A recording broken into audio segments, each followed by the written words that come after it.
Let's talk to Mark.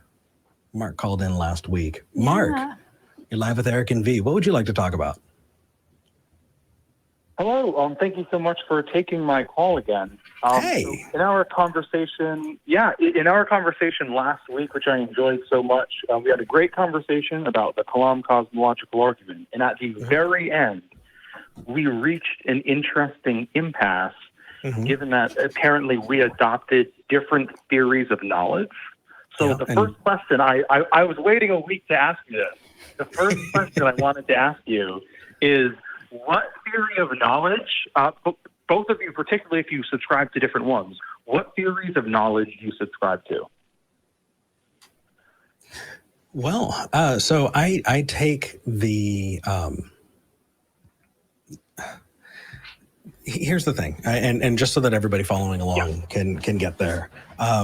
For a long time, people have said justified true belief is knowledge, right? Do you know a thing? Are you justified in it? Do you accept it as true? And is it true? Right? If all that criteria is met, then you know a thing.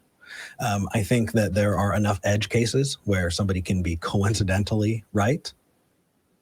That I think that it's just not a great platform. I think it helps generally, but not necessarily always. And so when you're talking about knowledge, you can be justified, absolutely, and I would hope that that justification is important. It's something that we should be talking about. That you believe it, I think, is a given, because you wouldn't be espousing it if you didn't believe it. But the true part, I think, is tough, because truth is just that which corresponds to reality, and I think you could justifiably believe a thing and it not be true. And you can justifiably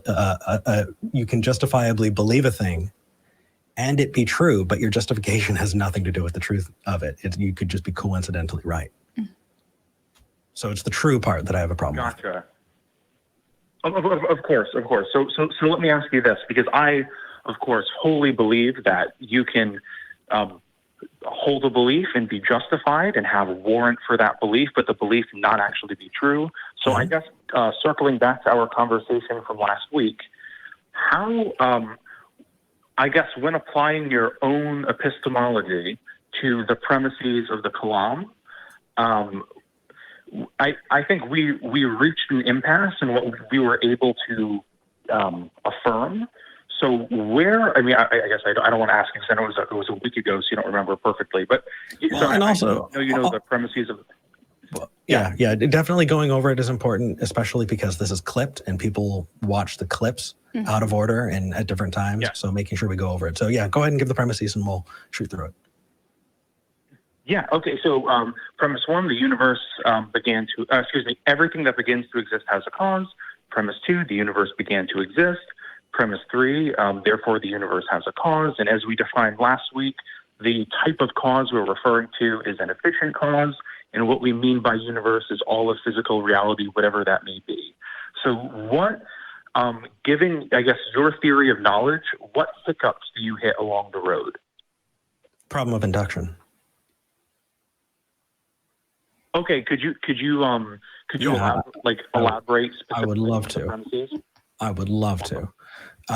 So we talk about, and I know this is really, really deep philosophy, but this is something that I love. I'm not going to do this the whole, for those of you who are watching, this is not going to be the entire episode, but I love this and I'm going to indulge this for a minute, damn it. So we have three really core things that we have to presume. And I'm sure you know what I'm talking about, right? Are you talking to me? I'm sorry? No, I'm sorry. Go ahead. Sure. So a thing is what it is. It isn't what it isn't. And it can't be what it is and what it isn't at the same time. Yeah. Those core pieces are pivotal and really foundational to us being able to understand and coherently talk about a subject. And I think that is something that we are accepting, but we cannot justify it without using it. It's a circular thing. So we're starting off with giving each other we're assuming that we're giving each other that. Yeah, no, we are exactly in the same boat on identity, non-contradiction, excluded middle, all of that. So what issues with induction? I'm sorry for turning this around on you, by the way. I'm just so curious. What what are your issues with induction as it pertains to the premises we detailed a few moments ago? Mm-hmm. Sure. So we're taking a deductive argument, and we are approaching it, but all we have is our own experience. Yeah. We can definitionally, work through deductive arguments, but because we're limited to our personal experience, we can't really get out of that inductive place most of the time. And so there's this assumption that we're moving out of that so that we can continue the conversation. I think that is a core thing that sucks, but we haven't figured it out. So No, I agree. We have to live under the happy illusion that we can a priori rule out solipsism, for example, or that like the epistemic value of the laws of logic. No, I agree. So in presupposing what's the foundational sciences, right? With that presupposition, what issues in the Kalam, or what specific premises can you not affirm? Well, number one, that the universe had a cause. Well, so that's the conclusion that follows from the two premises. So everything that begins to exist has a cause, and the universe began to exist. Right. Oh, so sorry. The universe began to exist. Premise two. But I mean, regardless, that actually is not as interesting to me as where we go from there. So let's say I grant it. So what? What does that mean? Okay. Oh, see, to me, the premise too is more interesting. I mean, it's your program, so I'll talk about whatever you want. I appreciate it. I just want to make sure that we're having a conversation that people are having fun with as well. Let's say absolutely. So let's say we grant your argument. So what? Yes. Okay. So specifically, if you grant it under the terms we outlined earlier and last week, that means that the universe had a cause that would be immaterial. That means the cause had to be timeless and spaceless. No. That means the cause had to have. I'm sorry. Go ahead. You're applying William Lane Craig's, analysis to Kalam. Here's where I'm hanging up, because if I'm remembering correctly, when you described an efficient cause, you described the analogy you used there was somebody taking wood and nails and making a table, right? So something that was not the table, making the table. So something outside of the thing we're talking about making the thing. Is that is that the definition of efficient cause? Because I went over the call from last week and I think I got hung up there. Yeah, great memory. Yeah, the thing that brought about the change in the phenomena at interest from T1 to T2. Okay. Where in that do we expect that it's non-material? Because in your analogy, the person is still material. They're just putting together another material thing. Do I expect that there is no... So the idea of efficient cause can be compatible with both the efficient cause being material and the efficient cause being non-material. Strong disagree. What give me another example of an efficient cause that is non-material apart from your proposed cause? Give you an example of efficient cause that is not material. That is not your cause. So I would say that if we define the universe as all of what exists, all physical reality, whatever that may be, and if because this is presupposing what Eric said. He doesn't grant premise 2, but for the sake of the argument, we're presupposing it, right? Right, presupposing this. Exactly. So if we're presupposing premise 2, then it seemingly follows that the universe had an efficient cause. But if the universe is defined, this is why I said. Here's to go into detail. I'm sorry. Yeah. No, I think we're talking past each other. This is setting aside the Kalam argument for a minute there. You said that an efficient cause can be material or immaterial. It applies to both material things, like a person putting together a table, and immaterial things. Now, I want an example of an immaterial efficient cause that is not the premise, the conclusion of your argument, because that would be circular. So give me another example of something that you've observed or heard about or read about that is an immaterial efficient cause. Yeah, maybe a better way to phrase what I said earlier is if there was such a thing as immaterial causes, then it would fall under the umbrella of efficient cause. So how is that not a circular argument then? If an immaterial efficient cause exists, then a material efficient cause exists. Yeah. That's not what I'm saying. Okay, but we would have to grant this universe that immaterial efficient causes exist in order to talk about your argument at all, right? Because if we don't grant that that's a function of the universe, then we're kind of stuck. Well, this is where it gets to whether we presuppose the argument or whether we dive into the premises. Because if we are presupposing that the universe has a cause, it just necessarily follows from the conclusion. Like, what's the alternative? No, it doesn't. It doesn't. That's the thing, and that's the problem with William Lane Craig. It does not follow. Right. William Lane Craig builds all of his arguments on the premise, if God exists, then. He says that himself. If God exists, then this argument makes sense. Cool. We need to know if God exists before we can agree on the argument. Exactly. Same thing here. Yeah.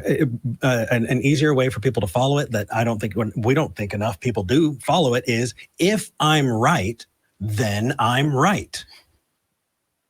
Take the if out and let's talk about whether or not it corresponds to reality, right? Say that again. Ask that question again. I'm sorry. Sure.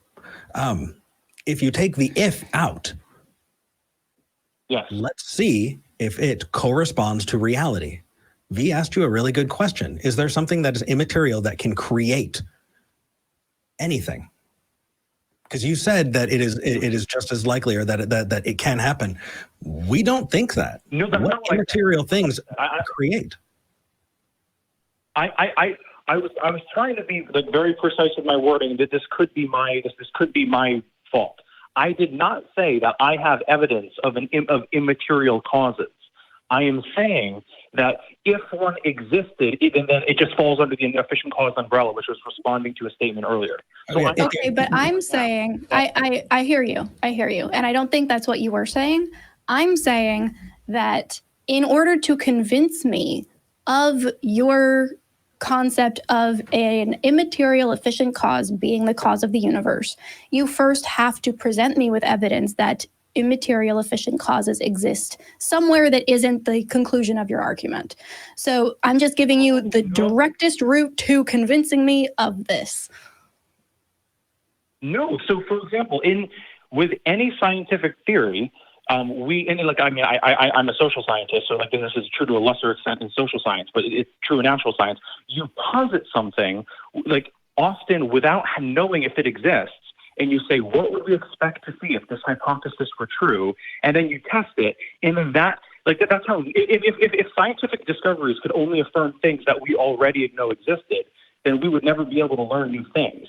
So that is. So are you saying that we can use that method of testing to determine if God exists?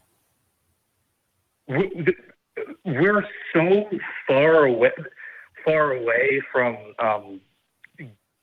God. At this point, I really want to stick on premise 2 of the Kalam. Okay. So, because if premise 2 is true, then that is in effect what you would expect if you were discovering that immaterial efficient causes could exist. Okay, so let's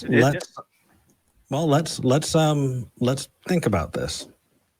I think you're trying to falsify the claim and seeing whether or not you can falsify it that way. Correct? Trying to falsify the claim. Right. That's what you're doing. If this is true, then we can expect this. And when you test it, if it does not happen that way, you have falsified the claim. That is what you're doing. That is the scientific method. You're creating a falsifiable statement and then determining whether or not it's falsified through that. That's what you're testing for. Yes, correct. Okay. So I think that is not a falsifiable statement. I think that you are convinced it is. Not a cause? No, that immaterial things can create things.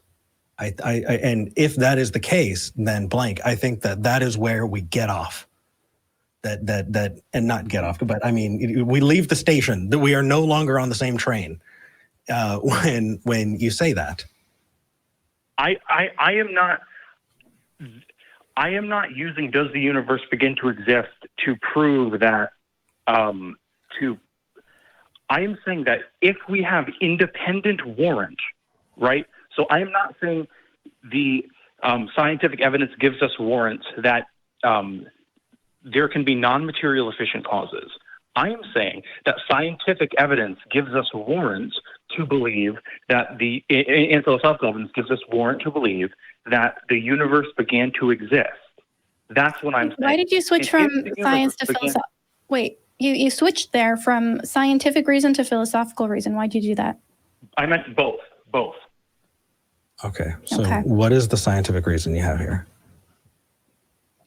Sure. So I guess it depends on the cosmological model is the short answer. So if the universe is simply, let me put it out a different way, if you adopt many of the expansionary models of cosmology, then many of those models result in a t=0 where the universe, like where physical reality does not exist.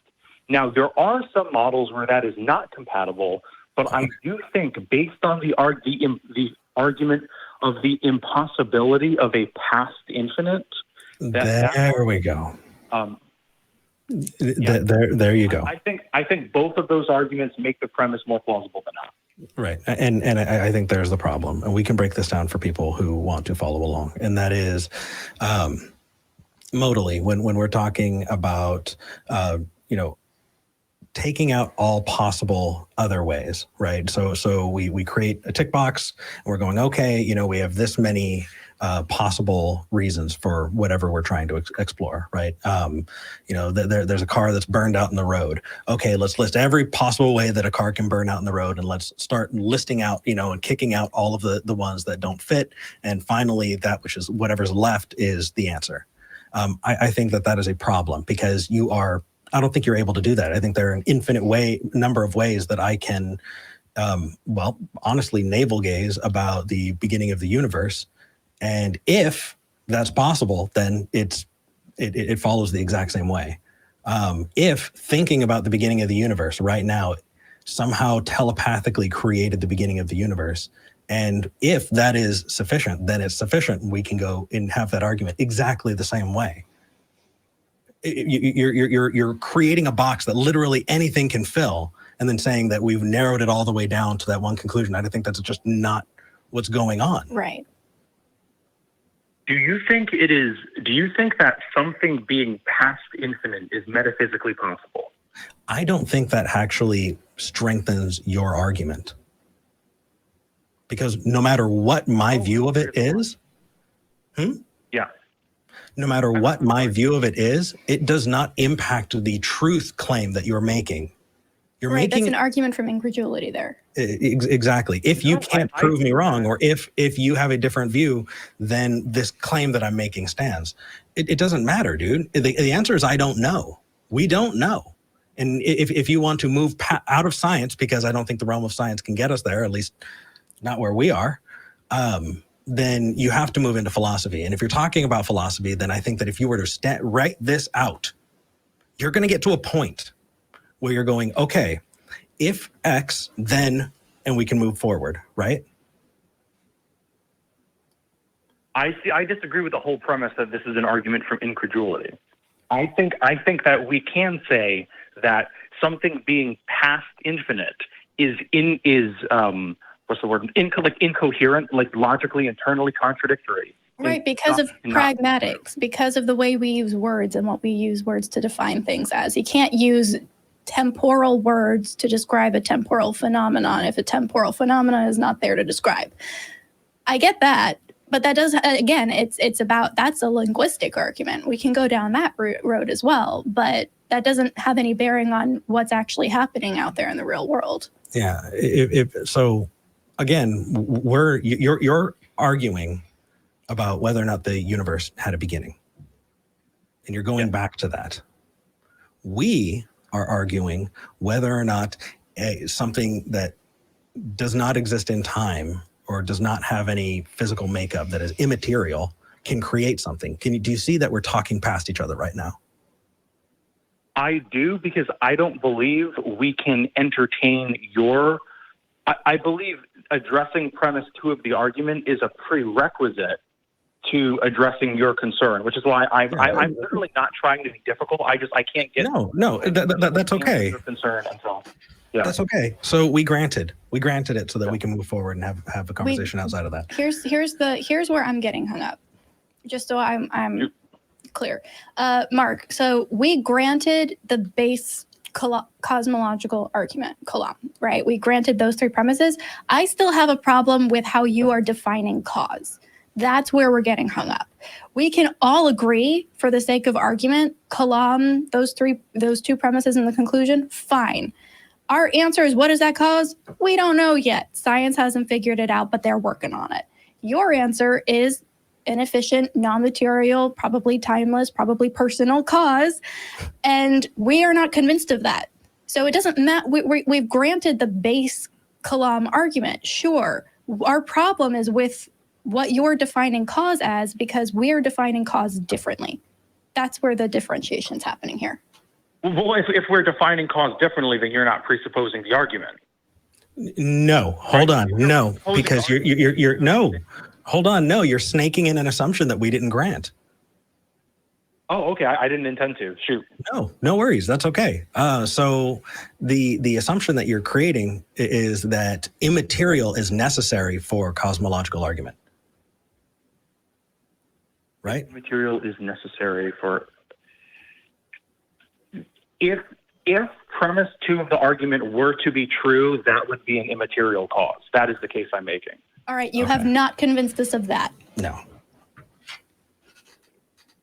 And this is why I wanted to really dig in on premise 2, particularly the possibility of if it is possible for a universe to be past infinite, because that, to me, I think that is incoherent and cannot happen. So wait, you think why? Why do you think that? Sure. Because in order for us to reach today, we would have to traverse an infinite amount of time, and thus today would never be reached, because you would have to traverse infinity. Because that's not how that's... No, that's Zeno's paradox, and no, absolutely not. Okay, I'd love to know where you disagree. Absolutely. So after that, we're going to need to move forward because we've spent a lot of time on this call, even though I could talk about this all day long. Yeah, right. So for those of you who are watching, here's why this is important. There are a number of apologists who are talking about Zeno's paradox, and they keep bringing it up, right? Another example that a lot of apologists bring up is the infinite Grim Reaper thought experiment. I'm sure you've heard of that one, Mark. Yes, to me, all the atheist responses to both of these paradoxes confuse logical infinities and metaphysical infinities. I haven't heard your answer, so that's why I was curious. Sure, no problem. So I'm going to go all the way back to Zeno because I think that the more we can remove, the easier it's going to be. So he supposed that someone is in a race with, I think it was Achilles, was in a race with a tortoise, and that the tortoise starts, and after Achilles goes, after a certain amount of time, he has halved the distance to the tortoise. And in the same amount of time, he's halved the distance again. And he continues to halve the distance to the tortoise, but will never actually overtake the tortoise. Mm-hmm. How is that possible? Yep. So, right. Yeah, the problem is that confuses. Yeah, I'm sorry. No worries. I think that is a fundamental misunderstanding of math. No, I do a lot of Bayesian probability. Yeah, Bayesian probability doesn't come into it. It is a misunderstanding of math. I also deal with. I also this is confusing the logical concept of infinities, and particularly in the case of Zeno's paradox, potential infinities, like a potential logical infinity versus metaphysical infinities. And if anything, the Grim Reaper example is actually a better argument against. Or if you were to refute the Grim Reaper example, that would be a better refutation against premise 2, because Got it. Yeah. So I understand, and I think that's a red herring. It doesn't matter. If you watch South Park, I think this is the Chewbacca defense. So ultimately, you can't. The idea you can't resolve a paradox, right? That's ultimately where we're at, right? Paradox. I don't think it exists. No, I think you're creating a false paradox. I don't think it exists. I'm not the one presenting the argument. You are. No. I'm saying yes, correct. So presenting.